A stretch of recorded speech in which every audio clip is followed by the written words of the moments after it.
मध्यकालीन समाज। Society during medieval period.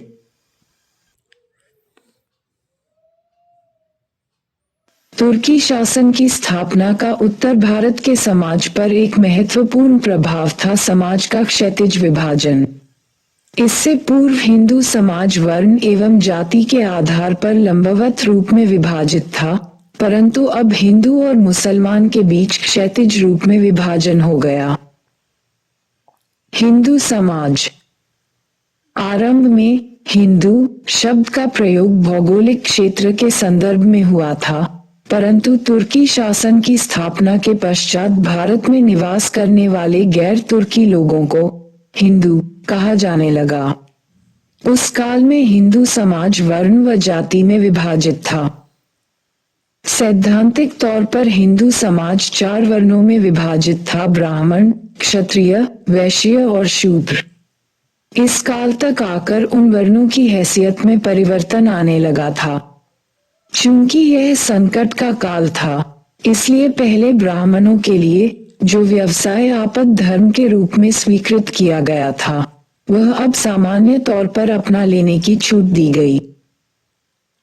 क्षत्रिय वर्ण की स्थिति सामान्य रही, हालांकि तुर्की आक्रमण से राजपूतों की शक्ति को धक्का लगा था।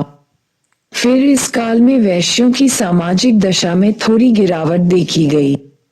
पीछे अलबरूनी के द्वारा भी इस बात की पुष्टि की गई थी कि शूद्रों के साथ साथ वैश्यों को भी वेद पाठ करने एवं उसे सुनने का अधिकार नहीं है। फिर वर्ण एक आदर्श परिकल्पना थी, वहीं जाति समाज का यथार्थ था। वर्ण तो 4 ही रहे, परंतु जातियों की संख्या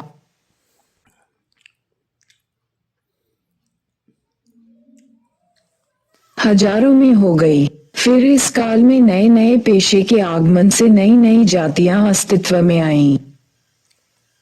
इस्लाम ने भारत की जाति व्यवस्था पर क्या प्रभाव छोड़ा? इस्लाम का आगमन समानता और बंधुता के नारे के साथ हुआ था, अतः उसने सैद्धांतिक तौर पर जाति व्यवस्था को चुनौती दी। भारतीय समाज में एक बड़ी संख्या शूद्रों व अछूतों की थी, अतः भय ये था कि ये समूह टूटकर इस्लाम की ओर जा सकता है। इसलिए हिंदू समाज की ओर से 2 प्रकार की प्रतिक्रिया देखी गई। 1. रूढ़िवादी प्रतिक्रिया। पुराने स्मृति ग्रंथों पर टीकाएं लिखकर हिंदू जाति व्यवस्था को और भी कठोर बनाने का प्रयत्न किया गया, परंतु यह व्यवहारिक समाधान नहीं था। 2. रचनात्मक प्रतिक्रिया। ये प्रतिक्रिया भक्ति आंदोलन के रूप में व्यक्त हुई। एक तरफ निर्गुण भक्ति ने जाति विभाजन को ही अस्वीकार कर दिया, वहीं सगुण भक्ति ने कम से कम जाति व्यवस्था के कड़वेपन को कम करने का प्रयास किया। इसके अतिरिक्त हम भारत की जाति व्यवस्था पर तुर्की शासन का निम्नलिखित प्रभाव देख सकते हैं। फारसी चक्र के प्रचलन के कारण जाट जाति, जो पहले पशुचारक थी, वह कृषक बनती चली गई। इससे उसकी आर्थिक स्थिति अच्छी हुई, अतः उसने सामाजिक स्तर को भी ऊंचा उठाने का प्रयास किया। जहां जाटों का एक समूह सिख पंथ की ओर मुड़ गया, तो वहीं दूसरा समूह मथुरा में कृष्ण भक्ति की ओर। तुर्क लोग भारत में नवीन प्रौद्योगिकी लेकर आए थे, परंतु आरंभ में भारतीय शिल्पियों ने इस प्रौद्योगिकी को अपनाने में रुचि नहीं दिखाई, क्योंकि यहाँ पर जाति और शिल्प के बीच गहरा संबंध था। प्रो. इरफान हबीब। इसलिए पहली आवश्यकता थी जाति व शिल्प के बीच के संबंधों को कमजोर करना, और यह भूमिका निर्गुण भक्ति ने निभाई। कबीर व नानक। इस प्रकार नवीन शिल्पों ने नए सांस्कृतिक आंदोलन को भी प्रोत्साहन दिया, जैसा कि हम जानते हैं, तथा इसकी पुष्टि प्रो. इरफान हबीब के लेखन से होती है कि आरंभ में निम्न जाति के लोगों ने नवीन शिल्पों को अपनाने में रुचि नहीं दिखाई थी, इसलिए बड़ी संख्या में दासों को लगाया गया था। इस प्रकार नवीन शिल्पों ने दास प्रथा को प्रोत्साहन दिया। हिंदू समाज में महिलाओं की स्थिति। इस काल में महिलाओं की हीन स्थिति थी। पहले की तुलना में इसमें गिरावट देखी गई। इसके निम्नलिखित कारण थे। इस काल में इस्लाम का सामना करने के क्रम में विद्वानों के द्वारा स्मृति ग्रंथों पर टीकाएं लिखकर जाति व्यवस्था को और भी कठोर बनाने का प्रयास किया गया। इस कारण महिलाओं की सामाजिक दशा में गिरावट आई। भक्ति आंदोलन भी इसमें कोई मौलिक परिवर्तन नहीं ला सका। आक्रमण और युद्ध की स्थिति में महिलाओं को सुरक्षित रखने और उसे कुदृष्टि से बचाने की चिंता के कारण पर्दा प्रथा को प्रोत्साहन दिया गया तथा राजपूत राज्यों में जौहर की घटना घटित हुई। अमीर खुसरो पहला समकालीन लेखक है जो रणथंभौर के किले पर महिलाओं के जौहर की घटना का आंखों देखा विवरण देता है। कुल मिलाकर हम कह सकते हैं कि बाल विवाह, विधवाओं की दयनीय स्थिति, सती प्रथा जैसी सामाजिक बुराई पहले से ही प्रचलित थी और इस काल में भी जारी रही। इब्न बतूता अपने विवरण में सती की घटना का जिक्र करता है। फिर इस काल में पर्दा प्रथा और जौहर प्रथा जैसी घटनाओं को प्रोत्साहन मिला। मुस्लिम समाज। इस्लाम अपने स्थापना काल से ही सामाजिक बंधुता के आदर्श से प्रेरित रहा था, परंतु मुस्लिम समाज भी कोई आदर्श समाज नहीं था, बल्कि इसके अंदर भी एक प्रकार का आंतरिक विभाजन कायम हो चुका था। नृजातीय आधार पर विभाजन खुरासानी, तुर्क, ताजिक, अफगान आदि। कुलीनता के आधार पर कुलीन एवं दास। जातीय आधार पर यह विभाजन भारत की भूमि पर देखा गया। इस्लाम समानता के नारे के साथ आया था, परंतु वह हिंदुस्तान में स्थापित जाति व्यवस्था को समाप्त तो नहीं कर सका, बल्कि इस्लाम स्वयं प्रचलित जाति व्यवस्था से प्रभावित हो गया। हिंदुस्तान में मुसलमान सैद्धांतिक तौर पर तो नहीं, परंतु व्यवहारिक तौर पर जाति में विभाजित हो गए। ये गौर करने वाली बात है कि न तो इस्लाम का स्वरूप एक रूप रह गया और न ही मुस्लिम समाज एक आश्रम। हिंदुस्तान की भूमि पर हिंदू समाज एवं सूफी पंथ ने इस्लाम और मुस्लिम समाज को बदल दिया। यही वजह है कि दक्षिण एशिया का इस्लाम अरब क्षेत्र व मध्य एशिया के इस्लाम से पृथक हो गया। वर्तमान में चिंता की बात यह है कि बढ़ती हुई धार्मिक कट्टरता के युग में हिंदुस्तान का इस्लाम भी अपना उदार स्वरूप खोता जा रहा है। उपर्युक्त कारकों ने मुस्लिम समाज को व्यवहारिक रूप में निम्नलिखित समूहों में विभाजित कर दिया: अशराफ, अजलाफ एवं अर्जाल। अशराफ समूह में कुलीन मुसलमान शामिल थे। फिर इन्हें भी दो उपसमूहों में बांटकर देखा जाता था: अहले सैफ और अहले कलम। अहले सैफ में प्रायः राजनीतिक, प्रशासनिक एवं सैन्य क्षेत्र में सक्रिय कुलीनों की गणना की जाती थी। इनके बीच भी एक प्रकार का स्तरभेद हो चुका था, जो इस प्रकार है: खान, मलिक व अमीर।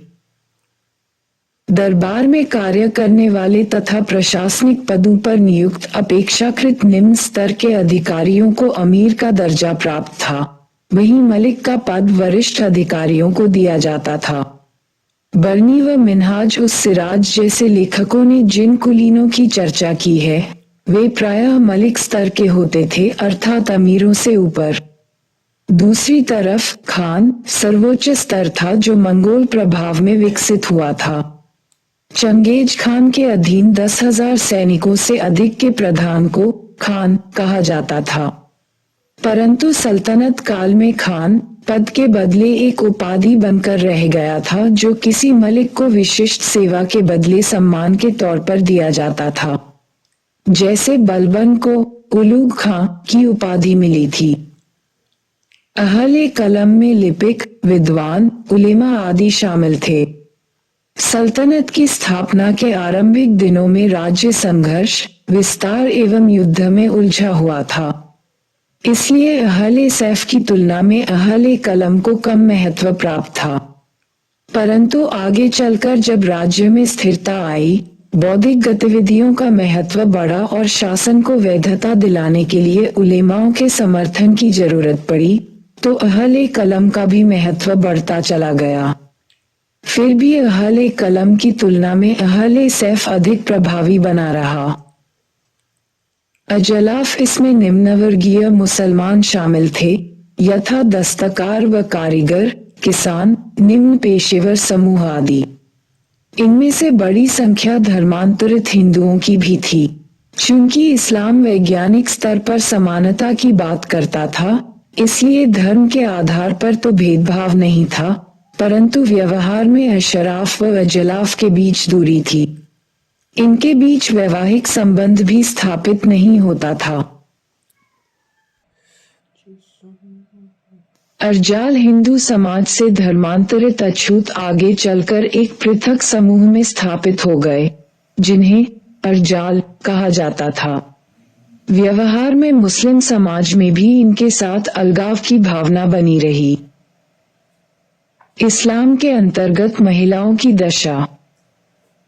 पैगंबर मोहम्मद ने पुरुषों व महिलाओं के बीच समानता की बात कही थी, परंतु आगे चलकर इस्लाम के स्वरूप में आने वाले बदलाव के साथ महिलाओं की सामाजिक स्थिति गिरती गई। पुरुषों में बहुविवाह का प्रचलन तो मुस्लिम शरीयत के द्वारा ही समर्थित था, फिर पर्दा प्रथा का भी प्रचलन हो चुका था। ये संभ्रांतता का प्रतीक माना जाता था तथा प्राचीन यूनान व ईरान में भी इसका प्रचलन रहा था। मुस्लिम शरीयत के अनुसार महिलाओं को संपत्ति व उत्तराधिकार से भी वंचित रखा गया। जैसा कि हमने देखा कि तमाम गुणों के बाद भी रजिया सुल्तान को इल्तुतमिश के उत्तराधिकारी के रूप में वैधता नहीं मिल सकी। हिंदू समाज की तरह मुस्लिम समाज में भी महिलाओं की हीन दशा थी। प्रश्न है, सल्तनत काल में दास व्यवस्था और जाति व्यवस्था। उत्तर, सल्तनत काल में दास व्यवस्था तथा जाति व्यवस्था का अध्ययन समाज पर पड़ने वाले तकनीकी के प्रभाव के संदर्भ में किया जा सकता है। भारत में हम प्राचीन काल से ही दासों का उल्लेख पाते हैं। सल्तनत काल में भी दास व्यवस्था को प्रोत्साहन मिला। जैसा कि हम जानते हैं कि तुर्कों के अधीन बड़ी संख्या में नवीन शिल्पों का आगमन हुआ था तथा इन शिल्पों को उत्पादन की प्रक्रिया में शामिल किया गया था। अब इन शिल्पों के संचालन के लिए श्रमिकों की आवश्यकता थी। आरंभ में भारतीय शिल्पियों ने इन शिल्पों को अपनाने में तत्परता नहीं दिखाई, अतः इन शिल्पों के संचालन के लिए बड़ी संख्या में दासों की जरूरत पड़ी। ये भी एक कारण है कि मोहम्मद गोरी से लेकर फिरोज शाह तुगलक तक लगभग सभी सुल्तानों ने दासों के संग्रह पर बल दिया। फिरोज शाह तुगलक के अधीन 1,80,000 दास थे तथा उसने दासों के निर्यात पर पाबंदी लगा दी थी। बर्नी भी दिल्ली में एक दास बाजार का जिक्र करता है। हालांकि इन दासों को सैनिक सेवा में भी लिया गया था तथा इनका एक भाग उत्पादन में भी लगाया गया था। चूंकि उत्पादन में इन दासों का महत्व था, इसलिए पूरे सल्तनत काल में दास व्यवस्था चलती रही। मुगल काल में आकर स्थिति परिवर्तित हो गई। भारत में प्रचलित जाति व्यवस्था पर भी हम तकनीकी का प्रभाव महसूस कर सकते हैं। भारत में शिल्पियों की एक बड़ी संख्या निम्न जातियों से संबद्ध थी। भारत में शिल्प और तकनीकी जाति व्यवस्था से जुड़ी हुई थी तथा अपने पेशे को परिवर्तित करने में कई प्रकार की रुकावटें थीं।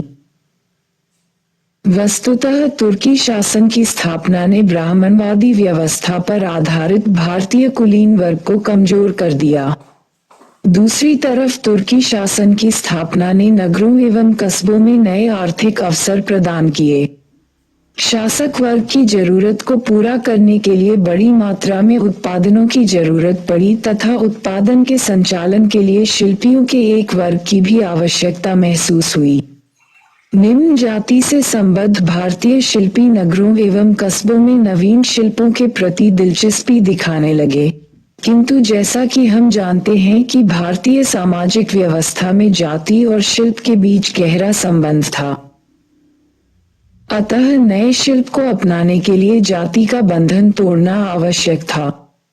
इसलिए सल्तनत काल में नगरों एवं कस्बों में एकेश्वरवादी आंदोलन अथवा निर्गुण भक्ति के विकास को इस संदर्भ में भी देखा जा सकता है।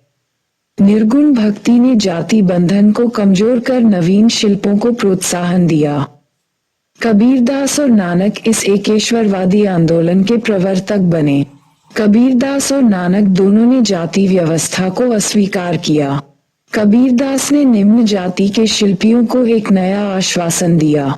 दूसरी तरफ गुरु नानक के विचारों के प्रभाव में पंजाब में खत्री जाति एवं जाट एक पृथक समुदाय के रूप में संगठित हो गए, जिसे हम सिख के रूप में जानते हैं। इस प्रकार सल्तनत काल में नवीन शिल्पों के आगमन ने दास व्यवस्था और जाति व्यवस्था दोनों को प्रभावित किया।